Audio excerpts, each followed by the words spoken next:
Hey all, this is the Poor Sports Seattle podcast. This is Casey McLean coming at you live to tape from day one of the legal tampering period of NFL free agency. And there's a lot of stress among the Seahawks fan base, and I'm here to tell you, just calm down. Just relax. It's going to be okay. The Seahawks have never been particularly active in free agency. They're not out. Obviously, last year they go out and they signed Sam Darnold, they signed DeMarcus Lawrence, they signed Cooper Kupp. They signed guys, by the way, to contracts that were contained, that were short term. Even for Sam Bradford, relatively short term, a 3-year deal for medium money, for not super high money. The Seahawks are rarely in on the first day of free agency making high profile splashes. Of course, they lost some players, and let's talk about those transactions. So they lose Kenneth Walker, they lose Kobe Bryant, they lose Boye Mafe, and they retain Josh Jobe. Kenneth Walker goes to the Kansas City Chiefs for 3 years, $43 million. I'm going to use the spot track money for guaranteed money, by the way. They have him at $28.7 million guaranteed. Kobe Bryant goes to the Bears, 3 years, $40 million, $25.8 million guaranteed. Boye Mafe to the Bengals, 3 years, $60 million. As I record this, we don't have the guaranteed money. You kind of assume, based on the way most of these other contracts go, it's going to be somewhere between 60 and 75% of the contract is guaranteed. And then Josh Jobe comes back to Seattle. We don't have the guaranteed money on that, but 3 years, $24 million. Don't have the guaranteed money. And then still out there are Rashid Shaheed and Reek Woolen. And I'm going to start by saying this. If Kenneth Walker is going to be making close to $15 million a year, let the man walk. Go. Because I just don't think I'm as far down the road, down the spectrum of running backs don't matter as you can basically be. Not that the people don't matter. I always feel like I have to preface this because it sounds so harsh. The guys that are playing running back who have passed the test of being good enough athletes to be in the NFL and have been playing running back for, several years. There are hundreds of these guys. And my point is, as a replacement level running back, the difference between that guy and Kenneth Walker behind a good offensive line isn't big enough to me. The difference isn't big enough to pay Kenneth Walker $15 million. There are guys who are readily available, who are roughly replacement level, who are going to produce, in my estimation, very similarly to Kenneth Walker behind the same offensive line. And I was going through this exercise, talking to Andrew and Corey via text, who, by the way, we do, and maybe we'll do one tomorrow. I think this might be enough news to have a comedians roundtable. The last couple of weeks, there just hasn't been enough Seattle stuff to talk about. But if you look at like the Chiefs, who just signed Kenneth Walker, Kareem Hunt had a great start to his career. Obviously has the problem, the off the field issue, the domestic violence issue, ends up leaving Kansas City, but he had averaged like 4.5 yards a carry the previous 2 years. Then steps in. Oh my God, who was even the guy? They went through Clyde Edwards-Helaire. They went through Isaiah Pacheco. They had another guy in there, Damian Williams or something like that. Like they had, you could plug a running back into that position or into that lineup, and they were productive because they had a good offensive line, because they had a good offensive scheme. Real quickly, I'm going to check, because did I get an ESPN notification? Ooh, as I'm recording this, the Seahawks are bringing back Rashid Shaheed on a 3-year, $51 million deal that includes $34.7 million guaranteed. That is more than I would. Listen, now I have a reason to be less relaxed. I'm not super upset about that. This is a day, by the way, if you've been following this closely, there has been, guys are getting so much money. Free agency has been severely inflated this year. So for Shaheed to get, what does that come out to? I'm just getting this in real time. Does that come out to an average of about $21 million a year? Is that right? No, about $17 million a year. That's certainly more than I would have wanted to spend on Rashid Shaheed, frankly, but hopefully he comes in, has a bigger role than he had last year, gets a full year with the team. Um, yeah, it's funny to react to this in real time because I do think that Seahawks fans need to calm down and relax. But now I'm like, do I like this move? Do I like this deal? I think that the fan base needs to calm down because this has always been the way it is. And there's certainly going to be people, and I've been guilty of this with other sports, by the way, like the Michael Penix years, the Kalen DeBoer years of the Washington Huskies. I followed college football more closely than I had in several decades. Like I, so there were dynamics that had changed in college football that I just wasn't like used to, and this has been a tough adjustment for me. This NIL stuff has been a tough adjustment. Even though I think the players should be paid, it's been a tough adjustment. But there's a lot of people that are probably coming into Seahawks football. They're not used to the way the Seahawks operate. The Seahawks don't typically go out and get outside guys for big money, multi-years, guaranteed at top dollar. Like that is not the standard. That is what happened last year because the Seahawks had acute need quarterback. There happened to be a veteran who was moderately priced, and they had acute needs at edge rusher. They had an acute need at guard. They attempted to fill that they wanted to sign Will Fries. It didn't work out. By the way, thank God. And thank God Geno Smith wanted out. And thank God DK Metcalf wanted out. Because that made way for, Cooper Kupp, Sam Darnold, maybe DeMarcus Lawrence with the money they saved on those guys. Also, the draft picks they got for him ended up being Nicky Manwari because Elijah Arroyo. I think it doesn't come out perfectly like that, but yeah, that's awesome. The Seahawks are very deliberate. Now, so let's go through these deals. Kenneth Walker, 3 years, $43 million, $28.7 million guaranteed. Don't want that deal. A little upset that Tyler Algier signs for 2 years, $12.3 million. We don't know the guaranteed money yet. I wouldn't have minded Algier for that amount of money. And that's me, by the way. Like I said, I'm as far down the road of running backs don't matter. I feel a little bit of pressure to be like, yeah, you should pay somebody a little bit of money, though. I wouldn't mind seeing a veteran in there. Kenneth Gainwell to the Bucks, 2 years, $14 million, $10 million guaranteed. That was a little bit of a surprise to me because they have Bucky Irving, who has a similar skill set to Gainwell, but not a Seahawk. The Seahawks still have a hole at running back. They still have probably 2 holes at running back because number 1 and 2, one, Kenneth Walker, gone. Zach Charbonnet coming off of a late season knee injury. Probably will not be available for week 1.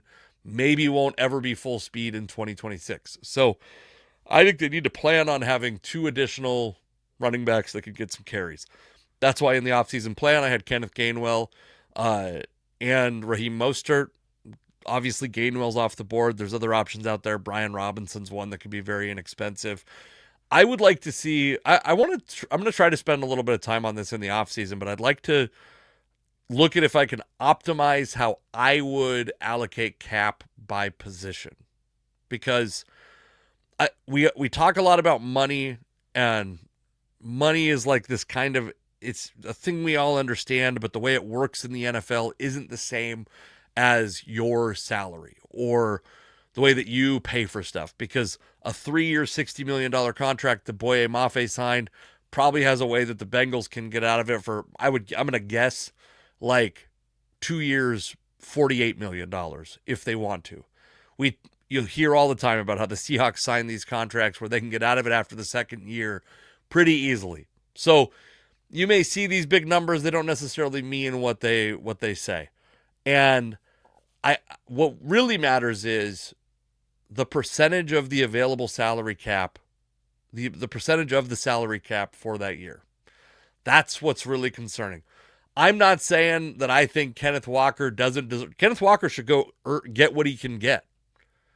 And I said this on the last episode. If it was me and it was my family, I'm not playing for a championship. We are out there earning. So I have empathy for that guy that's got to go get the money. But anyways, let's go to the next guys. Kobe Bryant, 3 years, $40 million, $25.8 million guaranteed. I like Ty Okada. I like Kobe Bryant, and I think Kobe Bryant can do one thing that I don't think Ty Okada can do. Maybe more than one thing, but a thing that's very important to the Seahawks, which is I think that Kobe Bryant would have been insurance for Nick Eamon because especially as you approach this period where you're going to be trying to extend Devin Witherspoon. Witherspoon is probably his most valuable playing outside, playing against the opposing team's number one X receiver or whatever. Um, and so having other guys who can play inside, who can cover and play the run from the nickel position, I do think is going to be valuable. And Nick Eamon gives the Seahawks some flexibility because in some ways you need like one less linebacker in your entire depth chart if you have Nick Eamon because most of the time you're going to be playing nickel because he plays like nickel becomes kind of the base defense because he plays a hybrid of safety and linebacker. Real quickly, just in case, I'm just making sure there's no additional news coming in. My phone's vibrating. It's very annoying. Kobe Bryant, or he also kind of makes it so you need one less safety because your safety may have popped into that nickelback spot or one less corner. Maybe he makes it so you need one less depth piece on defense all told because he's worth like half of a linebacker and half of a corner in whatever way you want to twist it. But if he gets hurt, now you have this single point of failure for all these positions, right? And that's a little bit scary. And I think that Kobe Bryant could have filled in that spot admirably if needed. And if he made 3 years, if he was making $11 million a year and he was on the Seahawks, I think you'd feel okay about having that guy play out of position for a stretch. Maybe half a season. Let's say Nick Eamon gets hurt for half a season. 3 years, $39 million. I think you want that guy's role better defined. 3 years, $40 million, I think, actually. I'm using the spot track numbers. I've seen 39 and 40. I don't think it's important to my opinion of the signing. Bryant to the Bears, 3 years, $40 million, $25.8 million guaranteed. I'm okay with letting him walk. And I don't know why it's not like that $2 million is like absolutely mission critical. That's not what I'm suggesting. I would have been okay with letting him walk at 3 years, $33 million because I think Ty Okada is very good, and I think the Seahawks are very good at finding talent at those positions. Let's think about the guys. Drake Thomas is a scrap heap player. Came off of the Raiders practice squad or was cut by the Raiders, or they tried to send him to the practice squad. The Seahawks claimed him and held him on their roster for a whole season. Ty Okada from the scrap heap. Josh Jobe from the scrap heap. We're going to talk about Jobe in a second. Reek Woolen from the 5th round.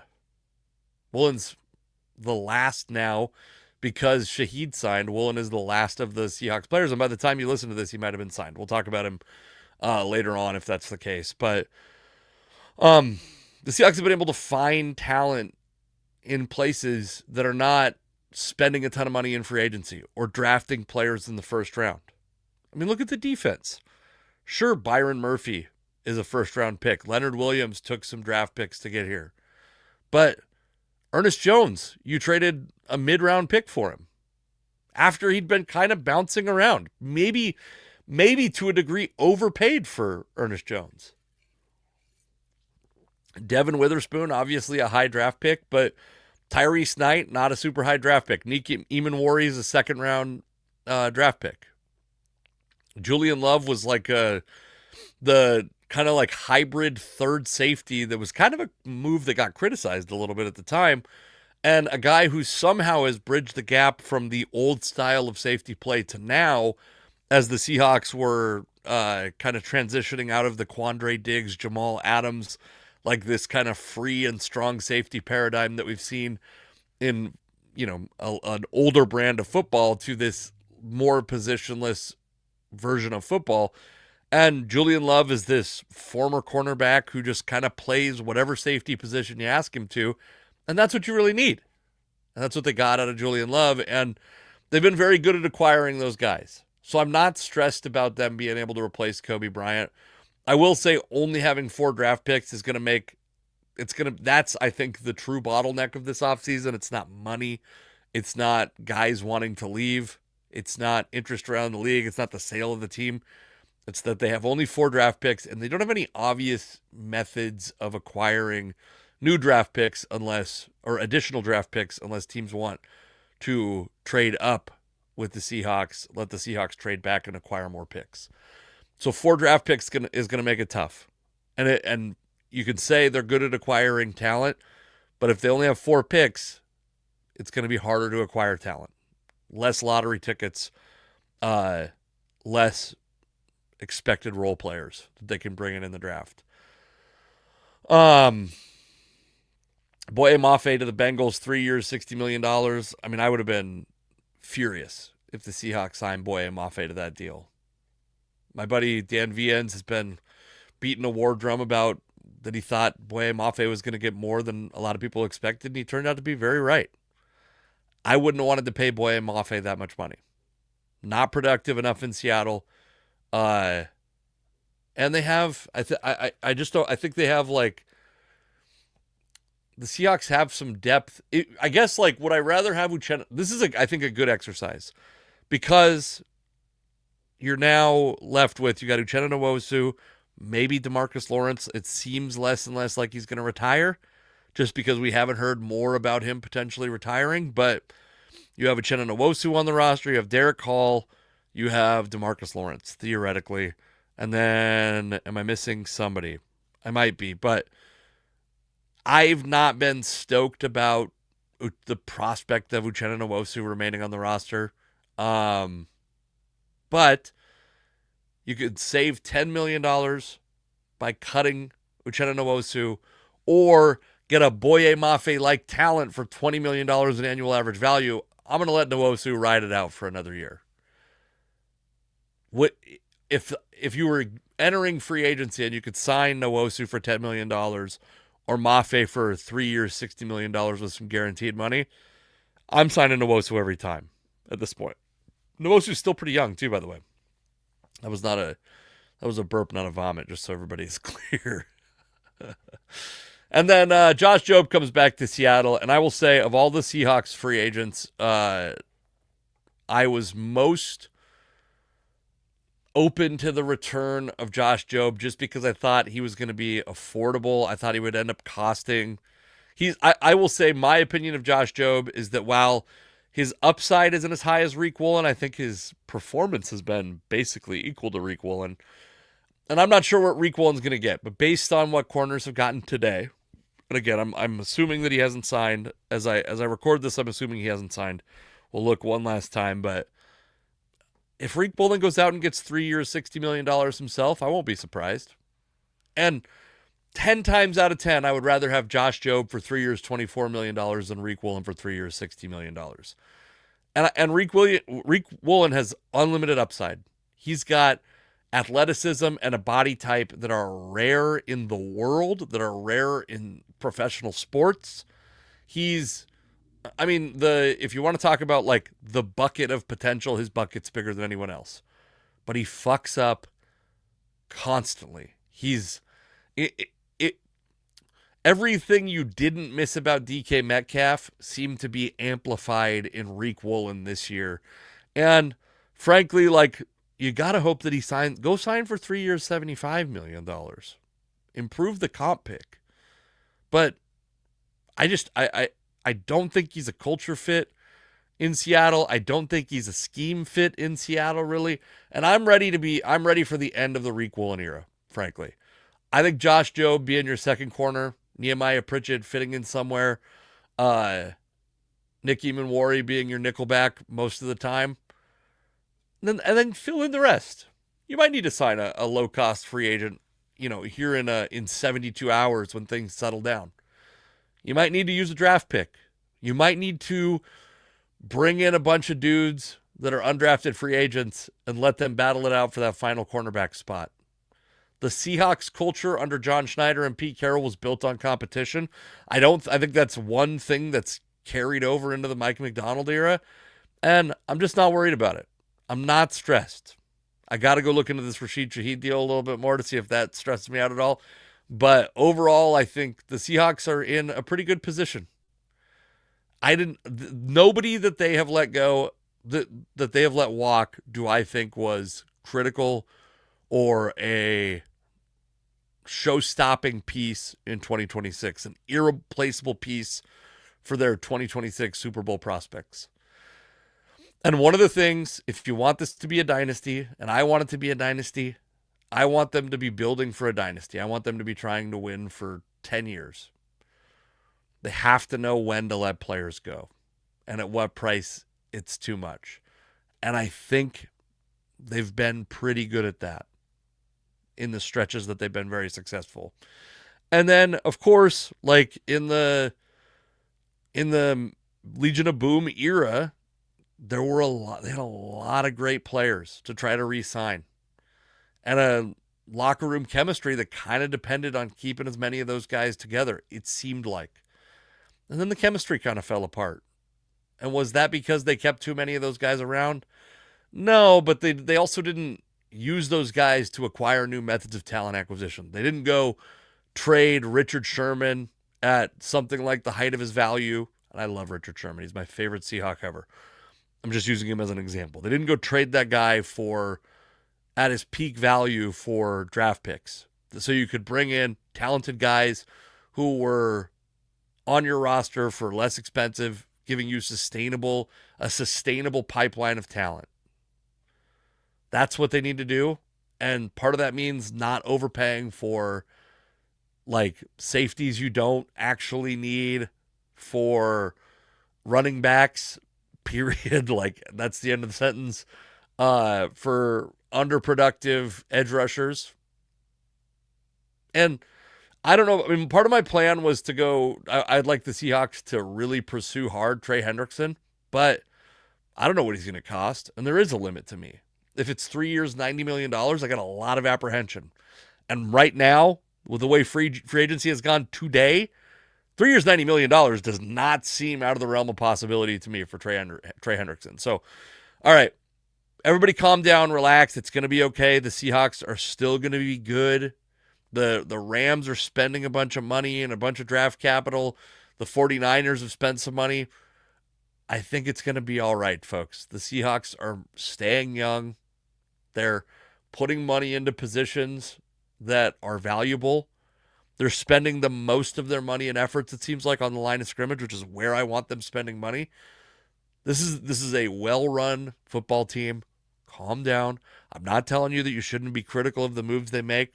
I'm not telling you shouldn't be sad when a player that you like leaves. But what I am saying is I do think, and part of it is because so far, this is what I thought before. This was like what I thought their plan should be, was to be somewhat conservative in free agency, and then do everything you can to re-sign Devin Witherspoon, do everything you can to re-sign Jackson Smith and Jigba, and make sure those stars remain on the roster long term while you work through this year where you don't have a ton of draft capital and go into next year when you have a bunch and start the talent pipeline back up again. All right. Thank you guys. It's going to be a long off season next week, I think, now that the free agency stuff has started and we'll have a better idea of what the Seahawks actually need. We'll start doing mock draft Monday, maybe. We'll be shorter than last year. Last year I drug him on too long. The comments were like, shut this motherfucker up. We're sick of listening to him. So we'll try to make them shorter, make them a little more peppy. Otherwise, thank you guys for listening. Come see me do stand-up comedy. I'm at Black Raven Brewing on Saturday in Woodinville, Washington. Casey McLean Comedy, everywhere you can follow me. Twitter, I'm the Casey McLean. And yeah, I will talk to you.